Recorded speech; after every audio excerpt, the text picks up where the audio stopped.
मतलब कुछ अचानक में हुआ और सब तबाह करके ले गया। अभी तक हकीकत बहुत कम है और अफवाहें लोग ज़्यादा उड़ा रहे हैं। उससे 15 मौका सबको भागने का बहुत मौका मिला, पर किसी ने ये नहीं सोचा कि ऐसा होगा। सामान भी बचा चुके थे, सब गाय भैंस भी बचा चुके थे, सब फ्री माइंड हो चुके थे, खाली खतरा देख रहे थे, सारे नदी का खतरा देख रहे थे। नमस्कार, मैं रोशनी कंडूरी, जेपी वर्ल्ड टीवी देख रहे हैं आप। और जैसे कि आप सभी जानते हैं कि देहरादून के मालदेवता में एक गांव पड़ता है सरखेत, जहां से कि परसों भी हमने आपको दिखाया था क्या कुछ स्थिति यहां पर थी। बादल यहां पर फटा है और उसके बाद जो तबाही का मंजर हम सभी ने देखा वीडियो के माध्यम से भी, और तरह तरह की वीडियोस आप सभी तक पहुँची होंगी। ये जो घर आप मेरे पीछे देख रहे हैं, ये वही घर है जहाँ पर इस आपदा का सबसे ज़्यादा प्रकोप देखने को मिला है। जिस जगह पर ये इस वक्त खड़े हैं, इसके नीचे 5 लोगों के दबे होने की आशंका बताई जा रही है और एनडीआरएफ, एसडीआरएफ की टीम लगातार कोशिश कर रही है कि उन लोगों को यहाँ से निकाला जाए। तो कल यहाँ पर जो है डॉग स्क्वाड भी आया था, एनडीआरएफ की टीम ने भी बहुत कोशिशें की, लेकिन क्या लगता है कि क्या पानी के बहाव के साथ वो आगे चले गए होंगे या अभी भी नीचे होने की उनकी आशंका है? मुझे तो ये उम्मीद नहीं कि यहाँ नहीं है, वो यहाँ तो है नहीं। वो चले गए यहाँ से कम 20 फुट खैर नीचे है। उसके बाद क्या था, स्विमिंग पूल था। स्विमिंग पूल पे क्या था, नहर थी, जो सिंचाई वाली नहर होती है वो थी। उसके अंदर ज़मीन थी, वहाँ ज़मीन काफ़ी गहराई पे थी। फिर वहाँ पुस्ता था, नीचे पुस्ता था, पुस्ते पे भी नहर थी। तो मेरे ये उम्मीद है कि वो नीचे नदी बह के नहीं गए, ये नीचे दब गए ज़मीन में। जब आंगन काफ़ी बड़ा था, आंगन के नीचे फिर बाउंड्री थी, तकड़ी बाउंड्री थी। और हाँ, फिर वहाँ से फिर क्या था, न रास्ता था, फिर रास्ते से फिर ज़मीन थी, ज़मीन के बाद फिर और ज़मीन थी, वहाँ फिर पुस्ता था तकड़ा से। जैसे लोग यहाँ से गए ना, मुझे उम्मीद है गहराई है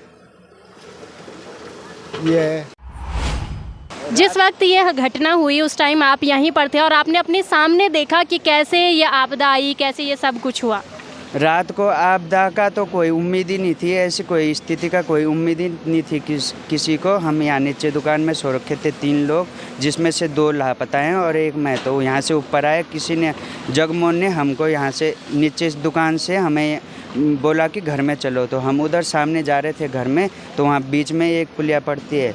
पुलिया में पानी इतना आ चुका था कि हम पार नहीं कर पाए। तो इसलिए यहाँ के जो बड़े लड़के हैं, उन दिनेश सिंह, इस समय वो हॉस्पिटल में हैं, उन्होंने बोला कि हमारे इधर आ जाओ। उसके बाद हम वहाँ नदी देखने गए, फिर भी यहाँ का कोई उम्मीद ही नहीं थी। तभी भी यहाँ की कोई उम्मीद ही नहीं थी कि यहाँ ऐसा होगा। तो हम नदी देखने चले गए कि जो नीचे से कटाव ना करे, अगर कटाव कर रही होगी तो हम यहाँ से भागेंगे। फिर भी हम यहाँ आ गए, मैं यहाँ आ गया। यहाँ से काफ़ी, ये ग्राउंड काफ़ी बड़ा है, यहाँ पे हेलीपैड भी खड़ा हो सकता है। यहाँ पे जो ग्राउंड है, यहाँ पे हेलीपैड भी खड़ा हो सकता है। और उसके बाद यहाँ पे एल टाइप में छत था, यहाँ पीछे मकान थे, यहाँ पे 3 कमरे थे पुराने, और यहाँ पे एल टाइप में छत था। और बच्चे लोग 3 लड़की 2 लड़के और 1 बहू, उसके पेट में भी बच्चा था, गोद में भी बच्चा था 1.5 साल का। और मैं यहाँ दरवाजे पे खड़ा रखा था, बाकी लोग अंदर थे। उसके बाद बाकी सारे लोग यहीं आसपास थे। अचानक में कुछ हुआ, जैसे मतलब कुछ अचानक में हुआ और सब तबाह करके ले गया। फिर उसके बाद हम अंदर, बच्चे लोग बाहर आने की कोशिश की उन्होंने। किसी ने बोला मेरा मम्मी, किसी ने बोला पापा। बड़ी मुश्किल से उन सबको हमने अंदर रोका कि अब मरें चाहे बचे, यहाँ से हम बाहर नहीं निकलेंगे, क्योंकि अगर बाहर भी निकलेंगे तो हम अंधेरे में कहाँ जा पाएंगे। फिर उसके थोड़ी देर बाद यहाँ पे छत पूरी दिख रही थी, छत पूरी थी। उसका पता ऐसे लगा हमें कि यहाँ पे अंदर, हम अंदर थे सारे, और यहाँ पे छत के ऊपर एक लेडीज़ की आवाज़ सुनाई दी। लेडीज़ ने बोला कि बचाओ बचाओ। तो मैं बाहर आया और हमने उसको यहाँ दरवाजे पे खींचा। तो मैंने लड़कियों की सहायता ली, मैंने उनको बोला कि इनको अंदर खींचो। तब तक यहाँ आगे एक लेडीज़ और मतलब उसके पैर दबे हुए थे और पैर में चोट लगी हुई थी। तो उन्होंने बोला कि मेरे पैर टूट गए और मैं खड़ी नहीं हो पा रही। फिर उनको बड़ी मुश्किल से उनके पैर निकाले और उनको खड़ा किया। जब तक मैं यहाँ पे लेके आया उन्हें, तब तक यहाँ पानी बढ़ना शुरू हो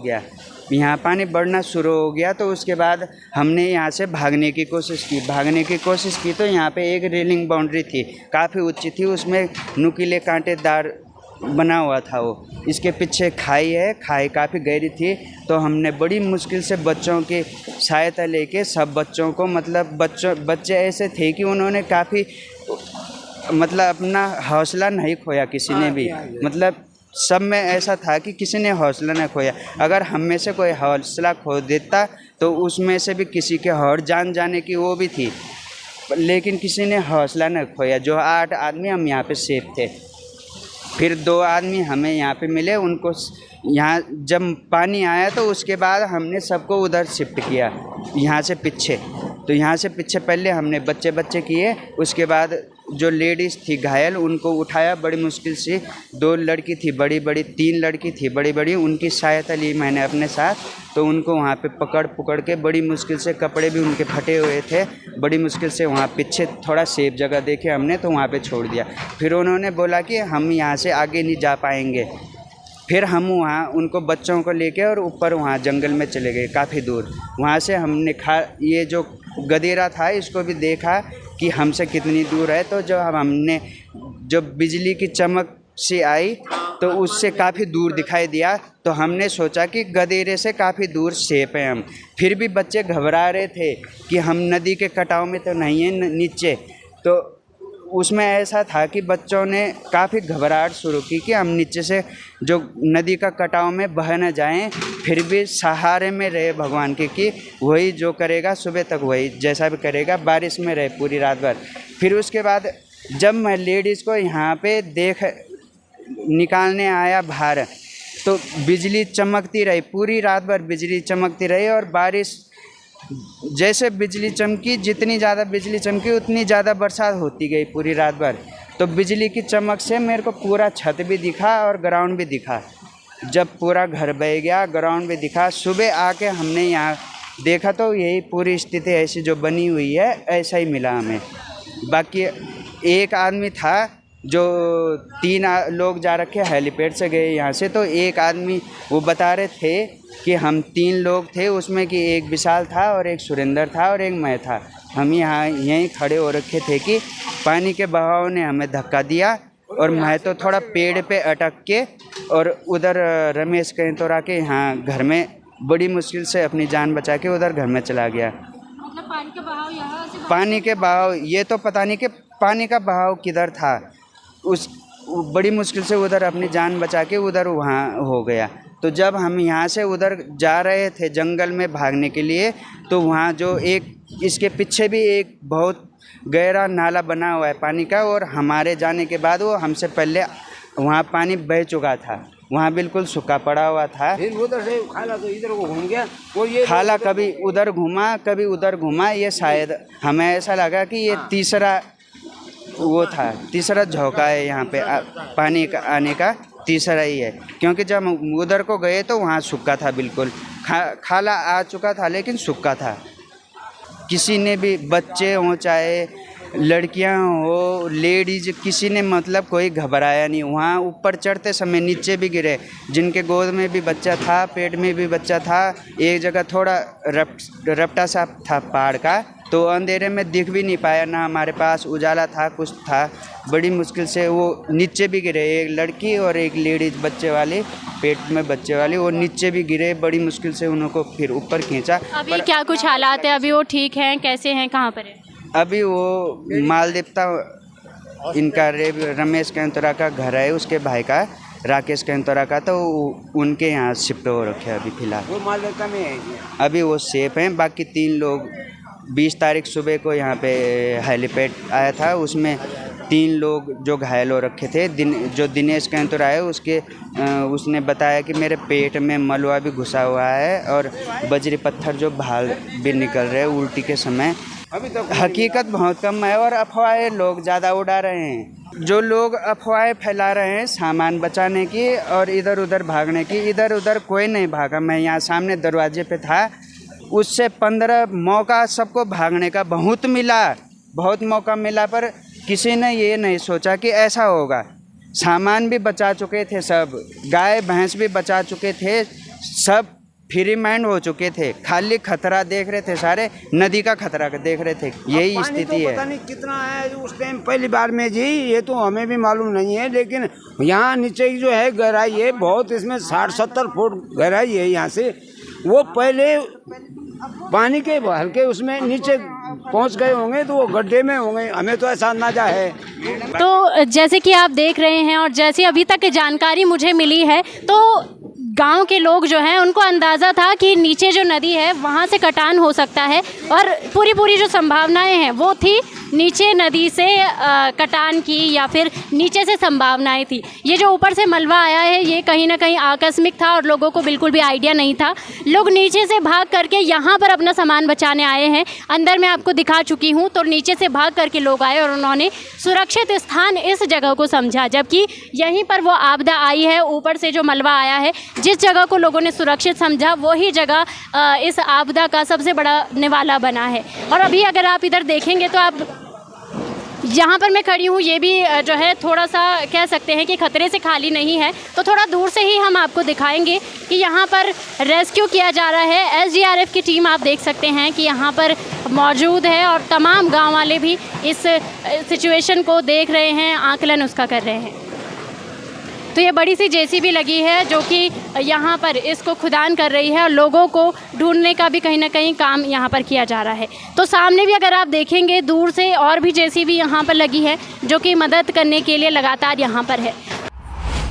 और इसके साथ ही चिन्मयानंद बापू जी मेरे साथ में हैं जो कि यहाँ की सिचुएशन को देखने के लिए यहाँ पर आए हैं कि क्या कुछ हालात यहाँ के हैं।